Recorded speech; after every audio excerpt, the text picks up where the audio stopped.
हाँ, अस्सलाम वालेकुम, नमस्कार, आदाब साथियों। सबसे पहले एक रिक्वेस्ट मैं करना चाहूँगा कि भई बहुत ही इम्पोर्टेंट मतलब ये समझिए कि बहुत इम्पोर्टेंट। आज तक मैंने आपसे इस तरीके की कभी रिक्वेस्ट नहीं की है। ये वीडियो मेरा जो एलजी साहब तक, चीफ मिनिस्टर साहब तक ज़रूर पहुँचाएँ। क्योंकि एक बहुत ही दुःख भरी खबर है और दुःख भरा एक मतलब एक इस तरीके का जिसको मतलब मैं समझ नहीं पा रहा हूँ कि इसको किस तरीके से हम एक्सप्रेस करें या क्या करें। जैसा कि आपको पता है कि भई पहलगाम के अंदर अटैक हुआ और इतने सारे लोगों को मारा गया। सब लोगों ने कंडेम किया, पूरी दुनिया कंडेम करती है उसको, उसमें तो खैर बात करने की भी ज़रूरत नहीं है, हम बहुत बार बात कर चुके हैं। उसके बाद हमारी इंडियन गवर्नमेंट ने एक डिसीजन लिया कि भई जो भी पाकिस्तानी नेशनल्स हैं, उनको यहाँ से भेजा जाए, लेकिन उसके अंदर क्लैरिटी नहीं दी कि भई किसको भेजा जाए, कौन कब आया था, कैसे आया था, कोई वीज़े पे आया था, कोई टूरिस्ट वीज़े पे यहाँ पर आया है, कोई यहाँ पर कोई बिज़नेस के सिलसिले में आया है, किसको भेजना है वापस। तो ओवरऑल सबको ही वापस करना शुरू हो गया। उसके अंदर एक फैमिली सफ़र हो रही है मेंढर से, मेंढर पूंछ सलवा के रहने वाले हैं ये।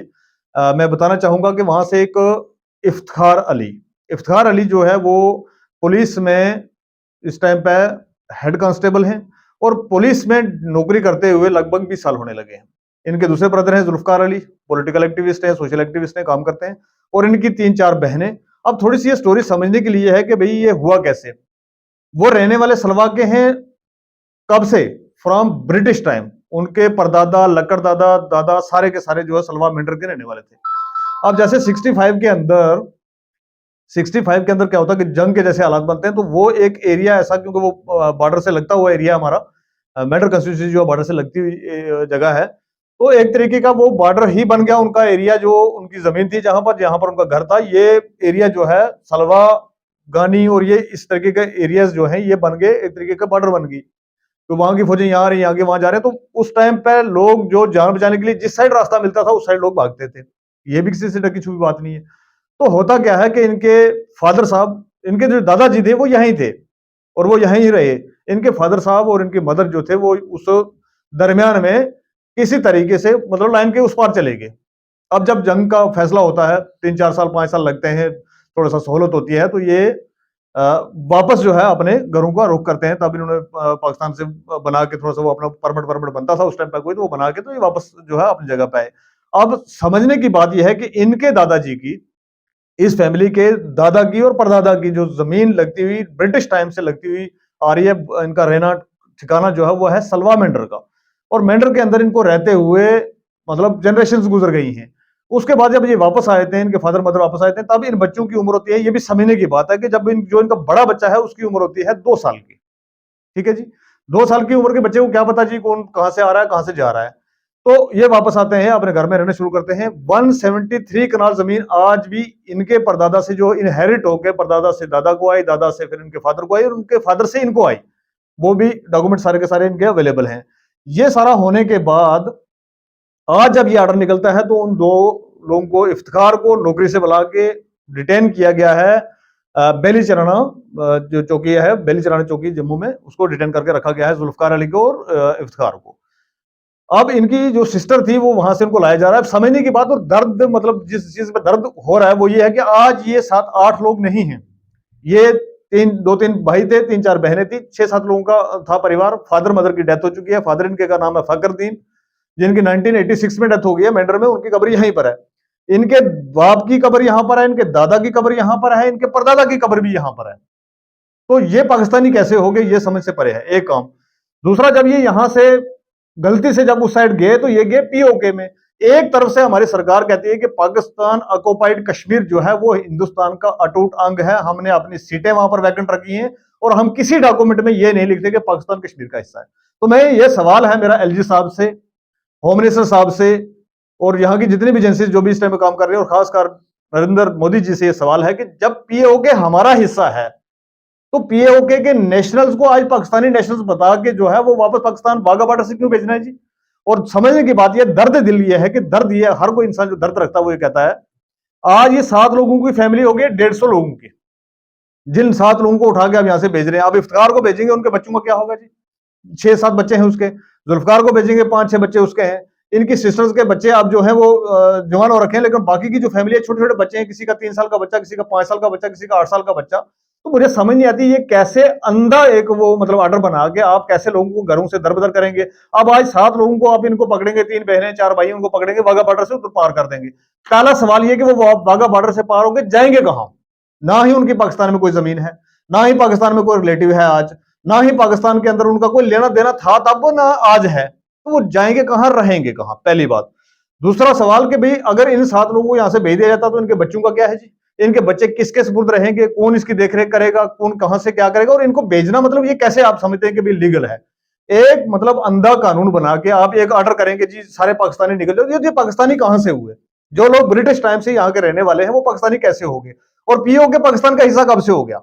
कोई खुदा के लिए मुझे ये बताए कि पाकिस्तान ऑक्युपाइड कश्मीर जिसको हम हर डॉक्यूमेंट के अंदर लिखते हैं कि ये भी हिंदुस्तान का अटूट अंग है, वो पाकिस्तान को कैसे दे दिया आपको आपने रातों रात?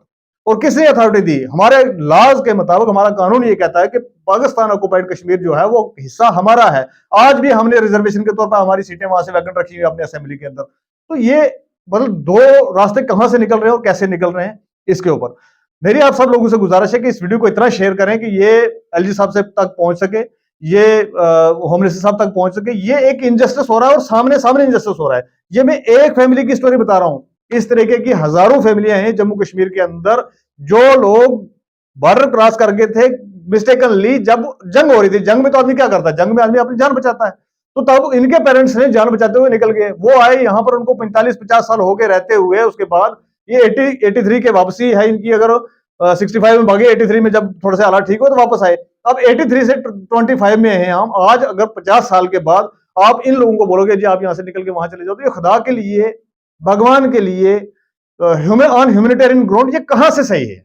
अगर आपको ये लगता है कि ये सही है तो भी कमेंट करके बताएं। और अगर ये सही नहीं है तो इन लोगों की आवाज उठाना बहुत जरूरी है। और एलजी साहब से हाथ जोड़ के रिक्वेस्ट है, यहाँ के पुलिस के डीजीपी साहब से रिक्वेस्ट है, और खासकर होम मिनिस्टर साहब से रिक्वेस्ट है, और मोदी जी से रिक्वेस्ट है, हमारे प्राइम मिनिस्टर हैं उनसे रिक्वेस्ट है कि भाई इस तरीके का जुल्म जो है वो ना किया जाए कि भैया आप बच्चों को, उनके पेरेंट्स को यहाँ से उठा के पाकिस्तान भेज दोगे। उनका पाकिस्तान में कोई लेना देना नहीं है, कोई रहने वाला नहीं है वहां पर, कोई उनकी जमीन नहीं है, कोई घर नहीं है, कोई मकान नहीं है, कुछ है नहीं है। आप उनको पाकिस्तान भेज दोगे। और जो बच्चे यहाँ पर बचेंगे इनका क्या होगा? 3-3 साल के, 4-4 साल के, 5-5 साल के बच्चे हैं। ये कहां से मतलब ये इंसाफ हुआ? एक बात। दूसरा ये कि आप पीओके के कब से छोड़ बैठे हैं कि भी पाकिस्तान ऑक्युपाइड कश्मीर जो है वो कश्मीर जो है वो हमारा नहीं है। हम तो उसको मानते हैं, वो हमारा हिस्सा है।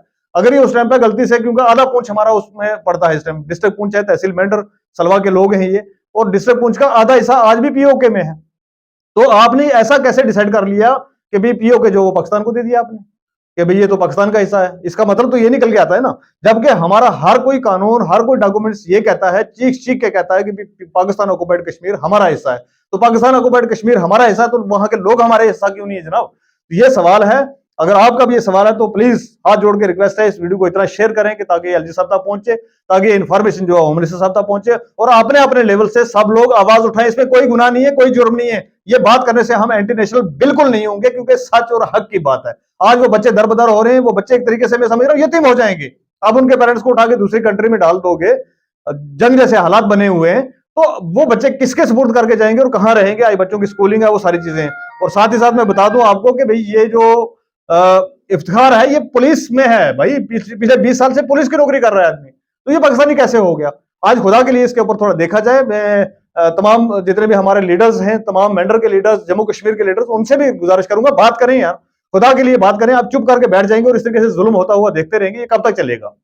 और खासकर एलजी साहब से रिक्वेस्ट है कि जनाब कोई इसका कोई तोड़ निकालें, कोई हल निकालें इसका। ये तरीका नहीं है कि आप लोगों को पकड़ेंगे, बुलाएंगे और थाने बैठाएंगे और वाघा बॉर्डर से पार कर देंगे। जाएंगे कहां बेचारे? और अपने बच्चों को छोड़ के कौन जाना चाहता है और कहां जाना चाहता है? ये लोग सेटल्ड हैं आज यहाँ पर, और ये पाकिस्तानी नेशनल है नहीं है। पाकिस्तानी नेशनल होते तो आप भेज देते, हमें भी कोई अफसोस नहीं था। लेकिन जम्मू कश्मीर के वासी होने के कारण, हिंदुस्तान के वासी होने के कारण अगर इनके साथ जुल्म होगा तो इनका इंसाफ कौन करेगा? इसके ऊपर जरा देख रेख की जाए। बहुत बहुत शुक्रिया। जितना हो सकता है पॉसिबल तो इसको शेयर करें।